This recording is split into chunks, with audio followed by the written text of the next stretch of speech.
कुछ ही सेकंड में जमीन का पूरा नक्शा उसके सामने उभर आया था। सुहानी ने देखा, ये तो पूरे नेटवर्क में है। अनिका ने कहा, हाँ, लेकिन देखो नक्शे में एक जगह खाली भी थी जहाँ कुछ नहीं है। कौटिल्य ने स्क्रीन पर देखा, मैडम शायद सिस्टम में ब्लॉक्ड स्टॉप है। अनिका ने सिर उठाया, नहीं, इतने बड़े प्रेशर में अब ब्लॉक्ड स्पॉट नहीं बनाया जाता, छिपाया जाता है। उसने दरवाजे को देखा, फिर बगल की दीवार को देखा, दरवाजा यहाँ नहीं है। सुहानी ने पूछा, तो कहाँ है? अनिका ने दीवार पर हाथ रखा, कुछ नहीं हुआ। उसने दूसरी जगह हाथ रखा, कुछ नहीं हुआ। फिर तीसरी जगह रखा, कुछ नहीं हुआ। अनिका को ऐसा देखकर छठी इंद्री को हंसी आ रही थी। ये मैडम जी क्या स्पाइडरमैन बनने की कोशिश कर रही है? हम दीवार पर चिपक चिपक कर जाएंगे। इतना कहना ही था कि अनिका ने ठक सी अनिका के हाथ हुए। बहुत हल्की आवाज आई। अनिका की आंखें चमक उठी। यहाँ उसने सुहानी की ओर देखा, सभी लोग पीछे हट गए। अनिका ने दीवार पर अपनी हथेली रखी, लेकिन उसने कोई ताकत इस्तेमाल नहीं की। बस कुछ सेकंड तक वही हाथ रखा। अचानक क्लिक, दीवार के अंदर से एक आवाज सी आई और फिर पूरी दीवार को हिस्से में खुल गया। दो हिस्सों की तरफ, एक लेफ्ट एक राइट, दोनों साइड सरकना स्टार्ट हो गया। सबकी आंखें फैल गई। छठी इंद्री जो स्पाइडरमैन की बात कर रहा था उसका तो मुंह खुला का खुला रह गया। इस पर अर्जुन सिंह ने कहा, हाँ सही कहा तुमने, अनिका मैडम है स्पाइडरमैन, लेकिन वो छत पर चढ़ने का काम नहीं करती या एक छत से दूसरी छत पर छलांग लगाने का काम नहीं करती। वो तो वही खड़े खड़े अपना रास्ता बना लेती है। सबकी आंखें फैल गई थी और साथ में अर्जुन सिंह ने छठी इंद्री से कहा, और मुंह को बंद करो, नहीं तो आसपास काफी जहरीली मक्खी हैं, अगर तुम्हारे मुंह में गई तो पता नहीं तुम्हारा क्या होगा। इतना कहना ही था, छठी इंद्री ने अपना मुंह पूरी तरह से बंद कर लिया। एक बहुत सकरा रास्ता सामने था, इतना सकरा कि एक समय में केवल एक व्यक्ति उसमें से निकल सकता था। छठी इंद्री ने उसे देखा, बस उसके पीछे हटते हुए कहा, मैं नहीं जा रहा हूँ। अर्जुन ने उसे घूरा, क्यों? क्योंकि मुझे लग रहा है ये रास्ता मुझे दूसरी दुनिया में भेज देगा। अर्जुन ने कहा, तुम्हारी बातें ही दूसरी दुनिया से भेजने लायक है। अगर तुम्हारा दिल करे तो मेरे पीछे आ जाना, वरना यहीं रहो। छठी इंद्री ने मजबूरी से आगे की तरफ कदम बढ़ा दिया। नहीं, मैं तुम्हारे पीछे नहीं आऊँगा, मैं तो तुम्हारे आगे चलूँगा, क्योंकि डिपार्टमेंट के सभी लोग एक एक करके आगे की तरफ बढ़ चुके थे। अगर मैं वापस नहीं आया, वह रुका तो मेरी चाय, अरबाज ने कहा, हम पी लेंगे, अब आगे बढ़ो। छठी इंद्री ने उसे घूरा, मुझे पता था तुम मेरे दोस्त नहीं हो। तनाव के बीच कुछ चेहरों पर मुस्कान आ गई, लेकिन अनिका नहीं मुस्कुराई। उसकी नज़र उस सकरे रास्ते पर थी, क्योंकि उसे महसूस हो रहा था ये रास्ता जितना खाली दिखाई दे रहा था उतना था नहीं। जहाँ सभी लोग आगे बढ़ रहे थे, सबसे आगे अनिका थी, पीछे सुहानी थी, और धीरे धीरे करके एक के बाद एक डिपार्टमेंट के लोग थे आगे की तरफ बढ़ रहे थे। अनिका शांत लग रही थी, सुहानी समझ गई थी कुछ खास है। बाहर से देखने पर बिल्कुल सामान्य लग रही ये सुरंग, लेकिन अनिका जानती थी इस जगह पर सामान्य जैसा कुछ भी नहीं था। सामने एक लंबा सकरा रास्ता था जिस पर वो चल रहे थे, इतना सकरा कि अब शायद आगे की तरफ थोड़ा और बढ़ गया। अब दो लोग मुश्किल से चल पा रहे थे। दीवारें पूरी तरह से धातु की थी, छत नीची थी, और सबसे अजीब बात, यहाँ कोई कैमरा नहीं दिखाई दे रहा था। कौटिल्य ने अपना स्कैनर उठाया, मैडम यहाँ कोई कैमरा नहीं है। अनिका कुछ सेकंड चुप रही, फिर बोली, यही तो कैमरा है। कौटिल्य ने हैरानी से उसकी ओर देखा। क्या? अनिका ने दीवार की तरफ इशारा किया। जहाँ कैमरा दिखाई नहीं देता वही कैमरा सबसे ज़्यादा छिपा होता है। वह दीवार के करीब गई, उसने अपनी उंगली धातु की तरफ छुआई, फिर कान लगाकर कुछ सेकंड सुना, टक टक टक टक, बहुत हल्की आवाज़ थी। अनिका ने तुरंत हाथ पीछे कर लिया। सुहानी पूछा, क्या हुआ आदि? दीवार खोखली है। कौटिल्य ने तुरंत स्कैन किया। कुछ सेकंड बाद उसे चेहरे पर हैरानी साफ दिखाई दे रही थी। मैडम इसके पीछे सेंसर है, अनिका ने कहा। और आगे? कौटिल्य ने स्क्रीन देखा, आगे कुछ नहीं है। अनिका ने हल्की मुस्कान दी, गलत, सामने देखो, आगे ही सबसे बड़ा ट्रैप है। वहीं डिपार्टमेंट के लोग, भूमि ने पीछे खड़ी टीम को इशारा किया। सब लोग दूरी बनाकर चलने ने कहा, किसी को अपने मन से आगे नहीं बढ़ना है। छठी इंद्री ने हाथ रखा और कहा, सर। अर्जुन ने उसे देखा, क्या? अगर मुझे बहुत जोर से छींक आ गई तो मैं क्या करूं? आपने कहा है किसी तरह की कोई शोर शराबर आवाज़ नहीं करनी है। अरबाज हंसते हुए कहा, तुम्हारा कुछ नहीं हो सकता छठी इंद्री, तो पहले दुश्मन को बता देना कि हम आ रहे हैं। छठेंद्री ने उसे घूरा। फिर भूमिका ने कहा, अगर तुम्हें छींक आए तो अपनी नाक को दोनों हाथों से अपनी फिंगर में जकड़ लेना, यानी कि उससे कि हवा को रोक देना। ना तुम सांस लेगे ना तुम छोड़ पाओगे, तो तुम्हारी चीख कंट्रोल हो जाएगी। आप मजाक कर रहे हो? नहीं, कसम से सच कह रही हूँ। कभी करके देखना, और शायद मेरे लिसनर आप भी करके देखना। मुझे सच में लग रहा है कि यहाँ कुछ गड़बड़ है, अर्जुन ने कहा। पहली बार तुम्हारी बात सही हुई है? छठेंद्री गर्व से मुस्कुराया। अरे सर, मैं तो हमेशा बात अच्छी ही कहता हूँ, और जो आप लोगों की समझ में नहीं आती। देखा, अर्जुन ने तुरंत जोड़ा। लेकिन अब चुप रहो। उसकी मुस्कान गायब हो गई। जी सर। वही अनिका धीरे धीरे आगे बढ़ रही थी। जहाँ पीछे लोग आपस में फुसफुसाहट स्टार्ट थी, वहीं अनिका इन सब से बेखबर थी, क्योंकि वह अपने डिपार्टमेंट के लोगों से जानबूझकर आगे की तरफ बढ़ रही थी। उनमें गैप छोड़ रही थी, ताकि कोई भी अगर गड़बड़ी हुई तो अनिका उसे आसानी से रोक सकती है। उसके बाद वे लोग आगे बढ़ सकते हैं। अनिका के कदम बहुत ही हल्के थे। वह हर कदम रखने से पहले जमीन को देख रही थी। दीवार, छत, फर्श, हवा का तापमान, सब कुछ। सुहानी उसके पीछे थी। तुम क्या ढूंढ रही हो अनिका? अनिका ने कहा। वह चीज जो दिखाई नहीं दे रही है। मुझे ऐसा लग रहा है कुछ यहाँ पर है, क्योंकि ये सकरा रास्ता खत्म होने का नाम नहीं ले रहा। इसका मतलब हमें किसी दूसरी डायरेक्शन में बढ़ना होगा, और शायद आसपास ही रास्ता है। सुहानी ने आसपास देखा, कुछ दिखा ही नहीं दे रहा। यही तो। अनिका रुक गई। सामने जमीन पर नजर डाली। फर्श पर बहुत हल्की धूल थी, लेकिन एक जगह धूल बिल्कुल नहीं थी, सिर्फ एक पतली पट्टी थी। अनिका घुटनों के बल फिर से बैठ गई। अनिका को बैठता देखकर छठेंद्री ने कहा, देखो, अनिका मैडम को बेहोश हो गई, शायद वो गिरने वाली हैं, बचाओ उनको। इतना कहना ही था कि सभी का ध्यान अब अनिका की तरफ बढ़ गया। तभी छठेंद्री की बात सुनकर अर्जुन हैरानी से कहा, यार, कभी कभार तुम बातें अच्छी कर लेते हो। इतना कहकर सभी का ध्यान उधर ही था। तभी कौटिल्य ने अपना हाथ देकर सभी को शांत किया और वहीं पर रहने के लिए कहा। वही अनिका घुटनों के बल पूरी तरह से बैठ चुकी थी। उसने उसे छुआ नहीं, बस करीब से देखा, फिर बोली, यहाँ से कोई चीज बार बार गुजरी है। कौटिल्य ने पूछा, शायद रोबोट हो सकते हैं या कुछ और। अनिका ने कहा, लेजर। सभी सावधान हो गए। ये क्या है? तभी अनिका ने फिर से अपनी पॉकेट में हाथ डाला और फिर से एक उपकरण निकाला। ये देखकर छठेंद्री मन ही मन कहा, लेकिन उसकी मन की बात आसपास खड़े लोगों तक पहुंच जाती। ये मैडम हर बार डोरेमोन की तरह अपनी पॉकेट में हाथ डालती है, कोई ना कोई गैजेट निकालती है। ऐसा क्या करती है? कहाँ से लेकर आती है? ये धरती से आते हैं या फिर पाताल से आते हैं? क्योंकि आज से पहले मैंने ऐसे गैजेट कभी नहीं देखे। तभी अर्जुन सिंह ने कहा कि आज से पहले जिन मिशनों पे हम आजकल चल रहे हैं, जा रहे हैं, अनिका का साथ पाने से शायद उन लोगों के बारे में तुम नहीं जानते। शायद तुम्हारे उस डोरेमोन की दुनिया से काफ़ी अलग है। शायद वो लोगों की इमेजनेस है, लेकिन यहाँ तो वाकई में ये सब हो रहा है। पूरी दुनिया पर कब्जा पाने के लिए लोग पता नहीं क्या क्या करते हैं। अब छठेंद्री को रियलाइज हुआ, शायद उसकी बात अर्जुन सिंह ने फिर सुन ली है, इसलिए वह शांत हो जाता है और फिर कहता है, क्या तुम्हें कुछ सुनाई दिया? इस पर अर्जुन सिंह ने कहा, अगर इतनी जोर से तुम बोलोगे तो शायद भूमिका मैडम को भी सुनाई दे गया है। अगर तुम नहीं चाहते तो सुन सकते हो। तभी भूमिका ने अपनी गर्दन हाँ में हिलाई। वाह, क्या मैं इतनी जोर से भी सोच सकता हूँ? अपने पर ही उसे गुस्सा आने लगा। वहीं अनिका ने अब उस उपकरण को फर्श के ऊपर रखकर सक्रिय किया।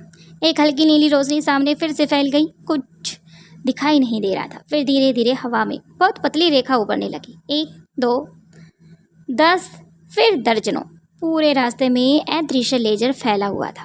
वे इतनी बारीकी से लगाए गए थे कि सामान्य आंखों से नहीं देखने जा सकते थे। छठेंद्री का चेहरा अब सफ़ेद पड़ चुका था। जहाँ पर उसने हाथ रखा था उससे कुछ पॉइंट दूर वही लाइन थी। अब उसने छटाक से अपना हाथ पीछे किया। शायद अगर मेरा इस नीली रोशनी पे हाथ होता तो मेरा पता नहीं क्या होता। इतने सारे अरबाज ने कहा, तुम तो अभी कह रही थी कुछ नहीं है। छठेंद्री बोला, मैंने कहा था गड़बड़ी है, लेकिन मेरी बात को तुम लोग मानते ही नहीं। अर्जुन ने फिर उसे देखा। अब चुप रहो या नहीं? छठेंद्री ने धीरे से कहा। मैं तो पहले से ही चुप करा रखा हूँ। अर्जुन ने घूरा। तुम चुप कब रहे हो? तुम्हारी आवाज़ बंद होने का नाम भी नहीं ले रही, जिससे कि मैं कुछ सोच पाऊँ।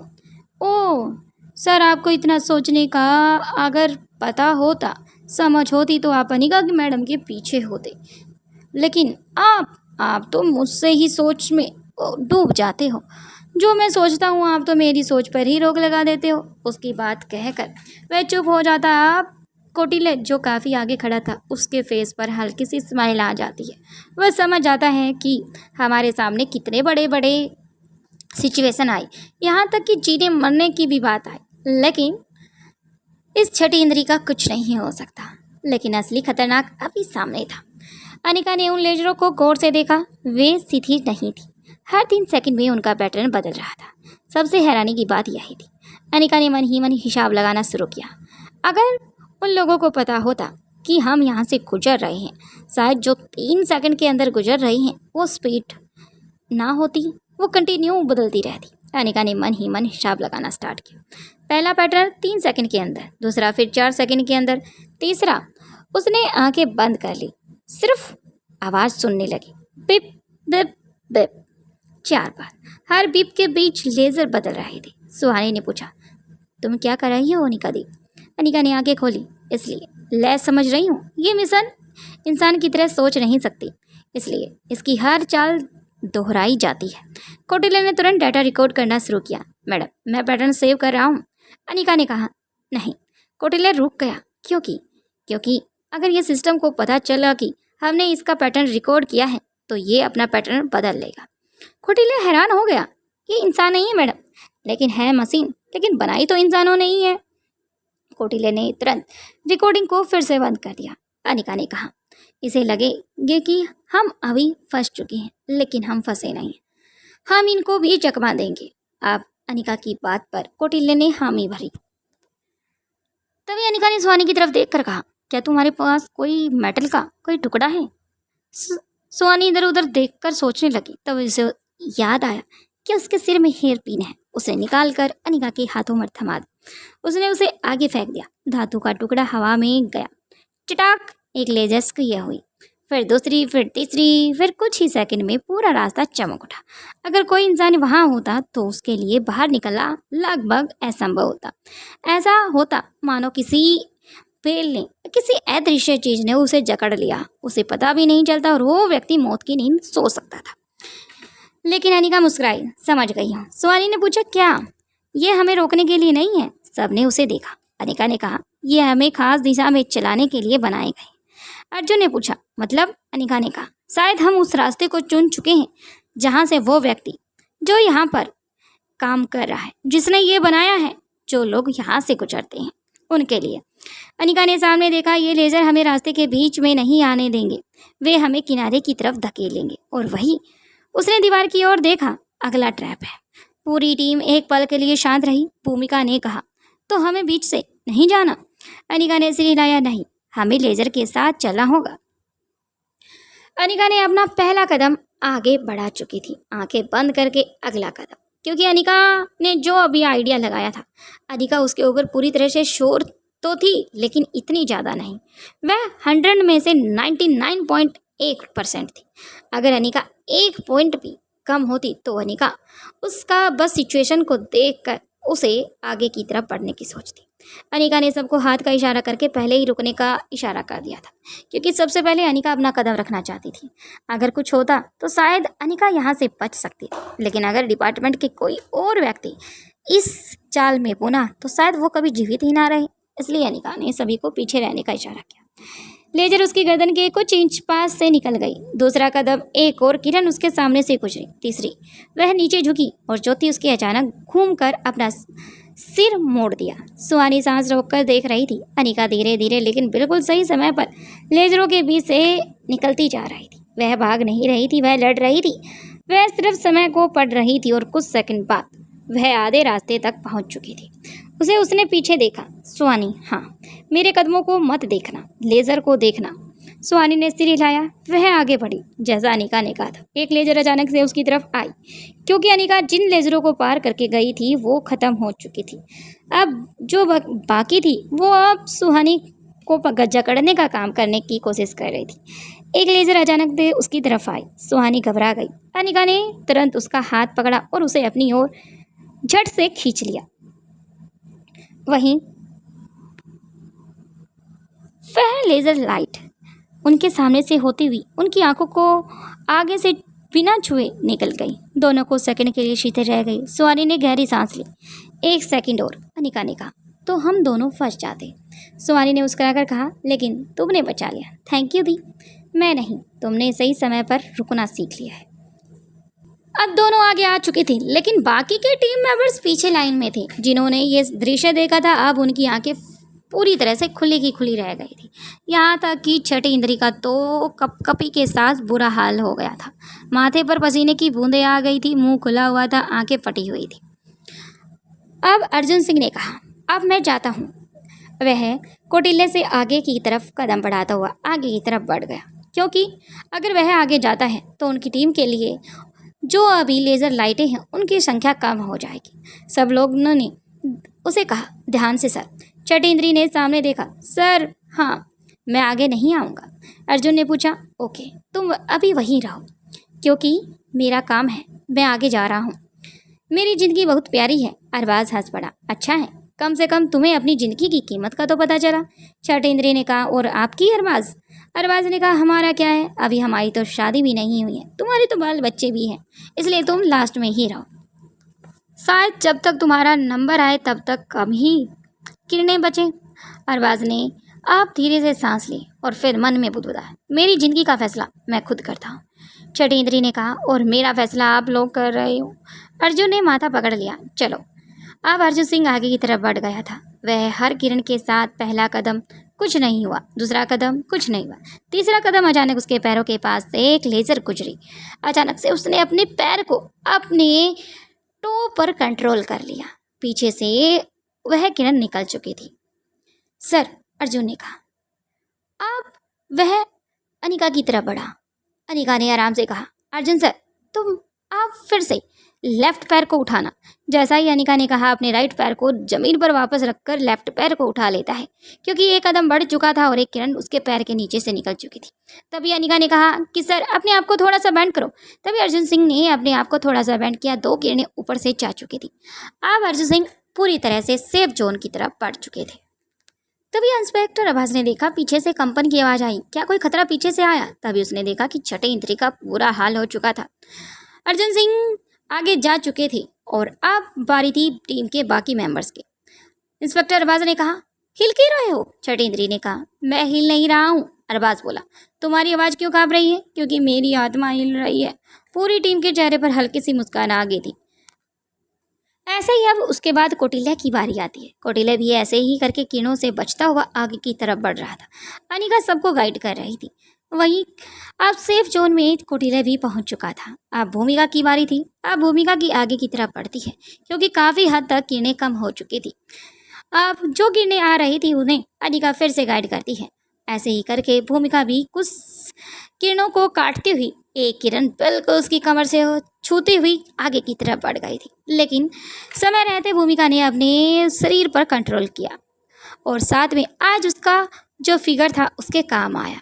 वह आगे की तरफ बढ़ चुकी थी। अब बारी छठी इंद्री और इंस्पेक्टर अरबाज की थी। इंस्पेक्टर अरबाज चाहते थे कि पहले अगर छठी इंद्री जाता है तो शायद ये ठीक होगा, क्योंकि अगर वो अकेला रह गया तो उसे वापस लेने के लिए शायद कोई नहीं आ सकता और उसे छोड़कर भी नहीं जाया जा सकता। इसलिए छठी इंद्री को कहते हैं तुम जाओ, लेकिन छठी इंद्री साफ शब्दों में मना कर देता है। लेकिन थक हार कर कुछ इंस्पेक्टर अरबाज ऐसा कहते हैं कि छठी इंद्री को मजबूरी में आगे की तरफ कदम बढ़ाना पड़ गया। आगे की तरफ जाने के बाद अनिका उसे कहती है बाएं। छठी इंद्री ने धीरे से अपना बायां पैर रखा। अब नीचे वह झुक गया। अब आगे वह आगे बढ़ा और सुरक्षित निकल आया। छठी इंद्री ने आंखें खोली। मैं बच गया, अर्जुन सिंह ने कहा। इतनी जोर से मत बोलो। छठी इंद्री ने तुरंत मुंह बंद कर लिया। वहीं इंस्पेक्टर अरबाज भी अब पूरी तरह से सेफ जोन की तरफ बढ़ गए थे। वहीं दूसरी तरफ बंद कमरे में मास्टरमाइंड की स्क्रीन पर हिडन क्वीन आप भी आगे बढ़ रही थी। उसने देखा कि पहला लेजर ट्रैप्स किए हुआ था। उसने संतुष्टि से कहा अब है अगले चरण में जाएगा। उसके सामने स्क्रीन पर नक्शा खुला, लेकिन वह उसे ये बिल्कुल पता नहीं था कि असली अनिका और उसकी पूरी टीम उसी समय उसके प्रीशर के दूसरे हिस्से में मौजूद थी। कौटिल्य ने अनिका से इशारा किया, मैडम सिस्टम अभी ब्लिंक तेजी से कर रहा है। अनिका ने सिर हिलाया, अच्छा है।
बच्चे पांचवें द्वार के भीतर प्रवेश करके बच्चों को अलग अलग अब काफी समय बीत चुका था बढ़ रहे थे। आर्यन एक तरफ था तो दूसरी तरफ रिया दिशा में।